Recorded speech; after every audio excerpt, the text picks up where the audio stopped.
What's good, YouTube? It's Nas and we back with another video, and today's video I'm going to be talking about Giannis Antetokounmpo and the Miami Heat, because over these last 2 months since Giannis been traded, I've been wondering how will the Heat fare up in this loaded Eastern Conference. And as we know, Giannis is one of the best players in the NBA, and I do think this offseason and last season in particular, Giannis has been disrespected. Like, we haven't seen Giannis be a consistent 30 and 10 every single night.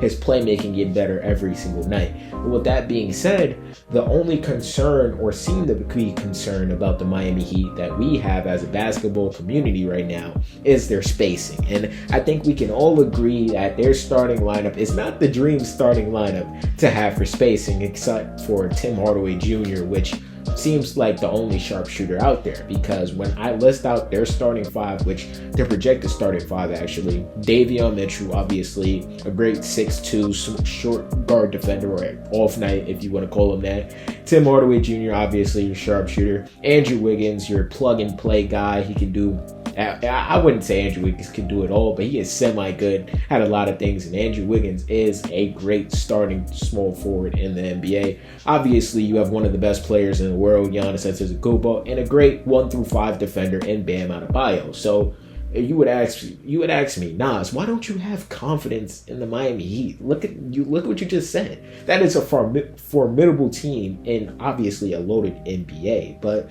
when you look at the NBA, or the East, as I would say, would you put them over the 76ers with LeBron and obviously Jaylen Brown going to Philly? Would you put them over the New York Knicks, the defending champs? Would you do that? That is the question I would have for you. And would you have them top 3? Would you have them over Detroit? Would you have them over Cleveland? Like, where do you think, or what possibilities do you think Giannis can actually elevate this team? Because last season we saw with a lineup, or let's say this, Bam is better than anybody on that Milwaukee Bucks team last season, and I don't think it's close either. But I think we've seen Giannis play 1 through 5 out there and have to do every single little thing, and they still lost. Like, it was unbelievable.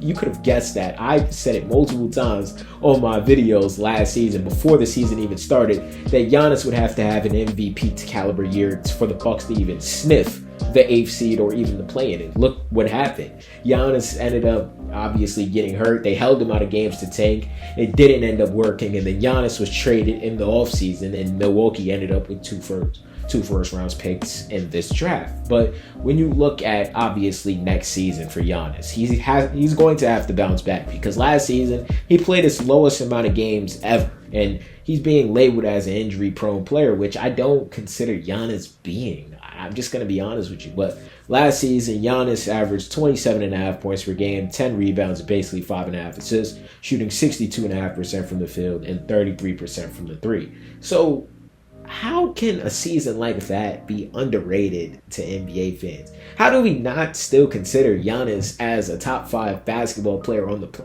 like? I'm looking at these lists going into 2027 NBA season. I'm like, yo, are we serious? Are we not putting Giannis in our top 5s anymore? Is that, I thought he was undoubtedly interchangeable top 4 basketball player on the planet right now. I didn't think we were changing opinions because of how bad Milwaukee was and how injured he was last season. I didn't know that's what we were doing, but now that I know, I'm not going to allow that to happen, because I saw what Giannis had to play with last season. Like, he was out there with it wasn't Matt Ryan. I'm not about to say Matt Ryan. It was some shooter out there. Bro, why can't I think of it? It's pissing me off. But when I get back to it, I'll probably include it in one of my videos or some shit like that. But when you look at Miami and you look at how they fare up to the rest of the Eastern Conference groups, like I was saying earlier, where do you think they stand? And when you look at their roster as a whole, because I said some of the players on this team, but let's talk about the rest, because we're going to have to get into their eventual bench depth that they really do not have next season. But obviously, you have Giannis, you have Bam, you have Wiggins, you have Davion, you have Nikola Jovic, your young player, who hopefully you could get a leap out of him, because he hasn't really been what you thought he was going to be. He's been decent, but he hasn't been great or good. Let's say that he's not been the player that you wanted him to be. You got Bobby Portis, obviously a veteran power forward center. He had a down season last season, but Bobby is still valuable on the offensive end. Defensively, I don't know, but you have Giannis and Bam interchangeable when he subs in, so I don't think defense will be a problem. Pelle Larsson, a defender. Tim Hardaway Jr., obviously. Simone Facicento, I know I just said his wrong. I know I said his name. Fontecchio, my bad. I know I said his name wrong just now. That didn't even sound right. Jameer Young, Myron Gardner, Ryan Caldwell, Drew Smith, Trey Donaldson, Trevor Kidd. All right, so when we discuss this bench, who's reliable? Like, I'm looking at these names off the list. Probably Pelle Larsson. He's the most reliable one. Bobby, I guess. Jovic, no. Like, you have two guys off your bench and your starters who obviously are basically in their 30s right now. What can you expect out of this team? And that's why in the Eastern Conference, which depth matters in the NBA now, I guess we've seen it with the Knicks, them having eight guys come off their bench and compete and play out there. It wasn't a Tibbs-led team anymore. Like, they were playing their bench consistently. You have obviously the Pistons, who I told you I don't believe in their depth at all. The Celtics, who added more depth, but they traded their second best player, or if not their best player, in Jaylen Brown. Obviously the Cavs, they have some depth, but you have to trust in Donovan Mitchell and James Harden when the game on the line, and not a lot of people believe in James Harden, believe it or not.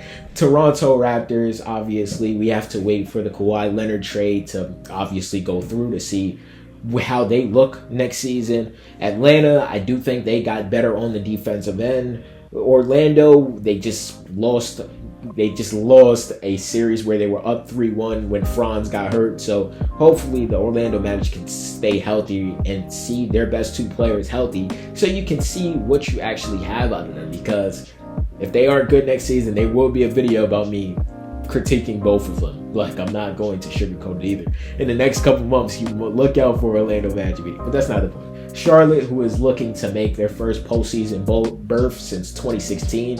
They have the longest drought in the NBA right now, I'm pretty sure.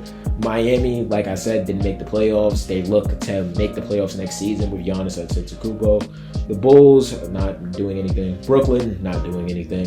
Indiana, who is getting a healthy Tyrese Halliburton back, who's coming off of an NBA Finals. Obviously, you took a gap year. You traded for Ivica Zubac. You got Hallie, a center, but you really didn't get one of those top 5 players in this loaded 2026 draft class. So I'm on you about that. But a motivated Washington Wizards team, you obviously need to see Anthony Davis fully healthy. You need to see Trae Young healthy. But they are both motivated to go back to playing one of their best basketball, or their best basketball, sorry. And AD healthy is one of the best players on the planet. I said this in a video before. I'm not going to change my opinion. AD just needs to be healthy. But when we're getting back to the original statement of this video, and do I believe, or what does next season actually look like for Giannis? The answer is I don't know. Usually I have a statement or something I would think about saying before when I make these what does next season look like for these players. But in reality, I don't know when I look at Miami. Their roster just doesn't scream to me finals contender. It just screams to me playing or obviously sneaking in the playoffs, and I don't want to say that. Like, I've been thinking about it for a couple months because I know I was harsh on the Giannis trade a lot back in June when it first happened, but thinking about it, I don't want to obviously doubt Giannis, because I think we've seen what doubting Giannis does, even though he hasn't had a successful playoff run since 2021 when he won his NBA Finals. So when you look at next season and when you look at the help around him, I do think we can't put so much expectations on Miami in which their team just doesn't look constructed to do that. Yes, I know it will possibly be a disappointment, but I do think this can be a test here for Miami and seeing how much better Giannis can make Bam look, because I think we all see that aggressive Bam Adebayo is one of the best players on the planet. He just needs to be aggressive, and that's what I hate about Bam.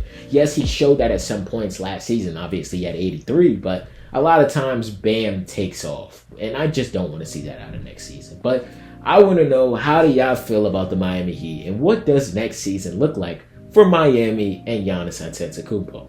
Subscribe.